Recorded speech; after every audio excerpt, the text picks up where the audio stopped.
বিক্ষোভ মিছিল করেছে প্রেম বঞ্চিতরা। দিনভর ছিল সবার আলোচনার কেন্দ্রে। মজার এই আয়োজনের মাঝে তরুণ যুবাদের জন্য ছিল কিছু বার্তাও।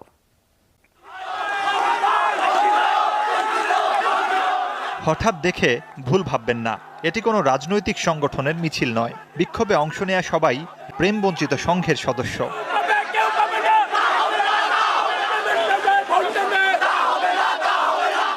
ক্যাম্পাসের টুকিটাকি চত্বর থেকে বের হয় মিছিলটি। অংশগ্রহণকারীদের মতে সেন্ট ভ্যালেন্টাইন্সের নামে যে ভালোবাসা দিবস তা মূল মন্ত্র থেকে অনেক দূরে সরে গেছে, যা তরুণ সমাজে তৈরি করেছে বৈষম্য, ক্ষোভ, বিদ্বেষ। একজন 4-5টা করে প্রেম করতেছে, আমরা ঘোর বিরোধী। কারণ একজন মানুষ একজনের সাথে প্রেম করবে, আর কেউ পাবে কেউ পাবে না, তা কখনো হয় না। যারা প্রেম করবে আমরা প্রেমের বিরুদ্ধে না, যারা প্রেম করে ভাই একটাই প্রেম করতে হবে। একটি ছেলে 10টি মেয়ে নিয়ে ঘুরতেছে, একটি ছেলে একটি মেয়েও পাচ্ছে না। আমরা এই প্রেমের